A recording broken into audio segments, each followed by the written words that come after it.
Was there ever any doubt in your mind in high school that you were playing at the next level in one sport and one sport alone?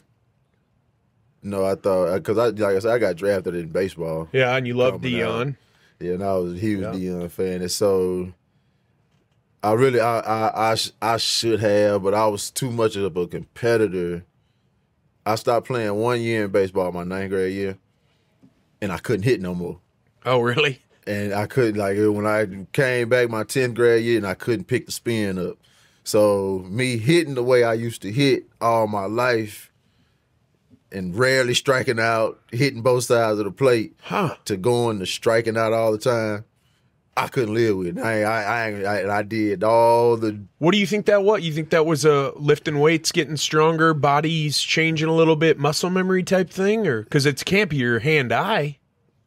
Man, I think you like when Jordan tried to come back and play baseball, I just feel like if you take time away from baseball, a considerable amount of time from baseball, and lose the sight of the picking up the spin, I think it's screwed, because that was my problem. Now fastballs, I can hit a fastball all day long, but now you start throwing them curves at me, or a cut fastball. Growing up, man, I sit in the box. I'm gonna sit on and hit the curve. I'm taking sliders. I'm gonna watch it. Boom, I'm hitting it. That year I took off, man, they threw a curveball. I'm ducking.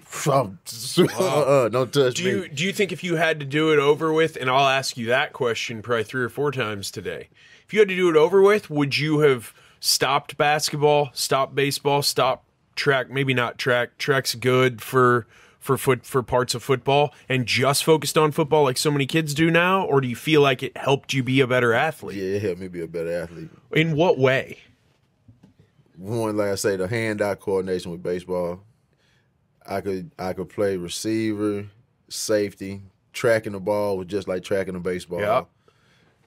Seeing and catching the ball, catching in traffic.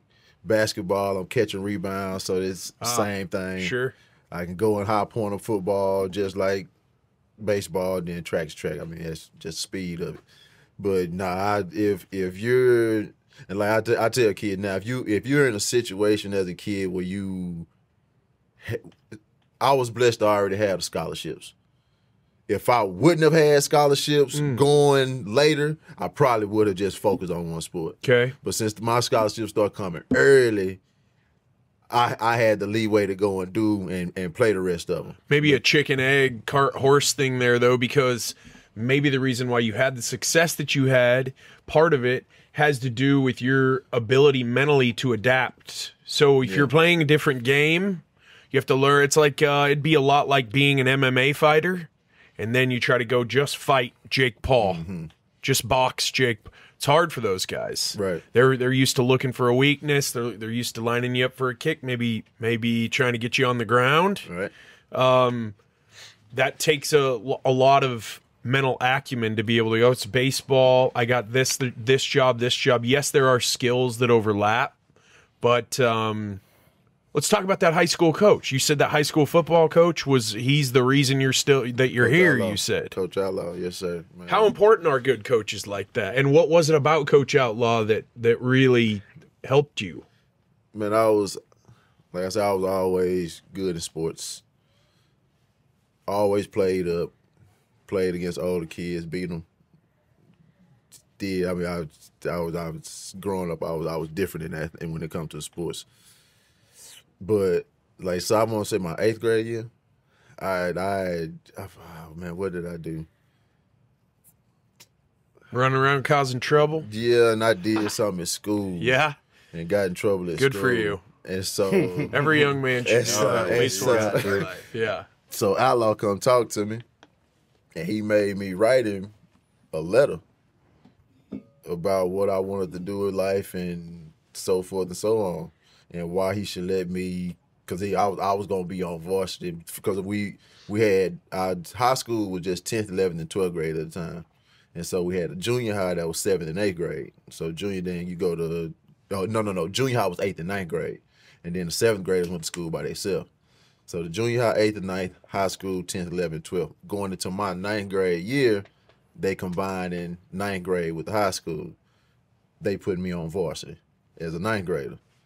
wanted to anyway, if I could do all the stuff that Coach Outlaw asked me to do. So he put a whole plan together. And if I finished it and had everything to him by the date, he was gonna let me join the team going into the season. And man, I did all of it.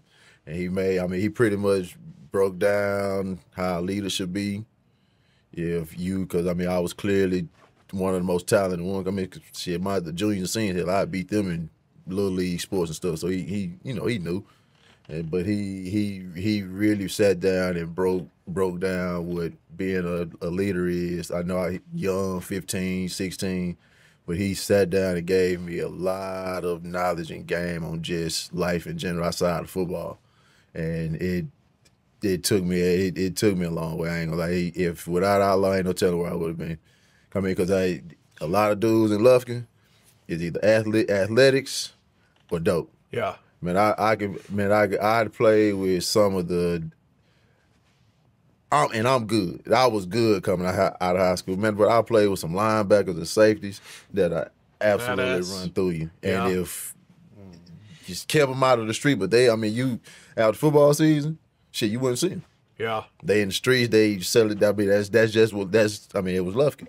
Was there something different about it coming from your coach and a guy that had a lot of sway over whether or not you're going to play this thing you're super passionate about?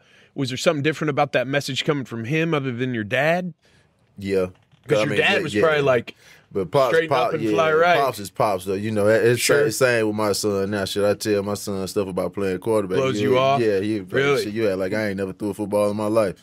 but and so I get a kid that I know that coach quarterbacks and tell Red something, he'll lock in what they saying. So I get it.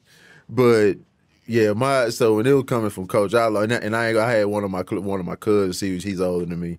He even called me one weekend, like, Reg, get your shit together. Like, you different. Like, the streets are here. Could you be a hell of a hustler? Yeah, you probably could. If you put your fucking mind together, came to these streets with us, yeah, you probably be a bad motherfucker out here. But you a bad motherfucker on that field.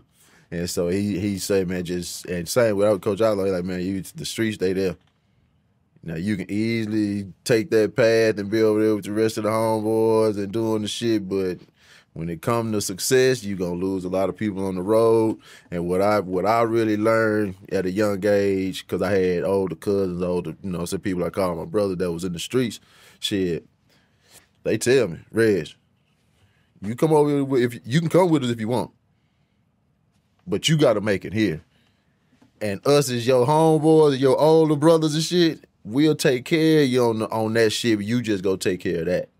And I tell you that now because I deal with a bunch of kids like that now that they think they bad, want to run the streets. And I'm like, bro, listen, if people really care about you and they see what you got in the long run, they see your potential, and they don't want you to waste your potential, they gonna shoot you on the other side. Yeah, we gonna let us handle these streets because these streets gonna be here. But you got a way out. You got a way you can go do something different. And that's, man, everybody on my side, I'm not saying not everybody, but all the dudes that are close to me that was in the street, man, that's how they treat them. They were telling you got to capitalize on this opportunity. And Coach Outlaw was the main culprit. Then I had people, my cousin Smiley, like I can go by the list, they same way. But it was being in Lufkin, it was easy to go. To go either way. Yeah. And like I say, man, I've played with some of the most talented dudes in the world. And I can call coaches that I coach with, and they were like, man, that dude Lee Brandon was a monster, man. I would never want to get hit by him. And these type of dudes I played with. Sure. But other moves, man, but that was Lufkin though. And shit, we stayed, which I still to today, still stay with a lot of talent. A lot. Yes, sir. Real quick, before we kind of mentioned the leadership aspect of it, one of the things that stood out to me as a freshman at A&M was just how Reggie carried himself as a leader on the football field with those group of guys, calling audibles, checking in and out of the plays from an athletic standpoint, but also just earning their respect, earning the respect from his teammates. And I don't know the answer to this question, but I want to just pose it to Reggie because I think it would be interesting to hear what you think are the most important traits of a leader. Ooh. No one being willing to be open to other suggestions. Because me, I don't like being the smartest man in the room. Now, can I lead a group of people? But just like me, I'm gonna take it to the same thing with football. I tell you, I coach my son now. I'm the guy. I'm the leader. I got y'all. But I'm not playing. So when y'all see something on the field, y'all need to come tell me. Cause y'all the ones that's gonna be performing. So I'm gonna be the leader. I do what I have to do, but let me get the feedback, and if it's something, I'll adjust with it. Cause I say we adjust on the move. I'm used to improv, and I'm used to the improvisation and doing stuff on the move. So that as a leader, I feel like you have to be able to adjust to everybody around you. You have to be able to take ideas and understand. Shit, everybody got an opinion. Now I might not like your opinion, but I'm gonna respect it, and we're gonna keep on. I'll tell you, nah, X that we ain't doing that. So I like where we're coming from, but that's not what we're doing. So you have to be open to other suggestions, not just totally focus on what you trying to do. Because at the end of it, it's a team thing. Yep. And if we're a team and got goals, shit, I can't just be locked in just because I say I'm the main guy, I'm the leader.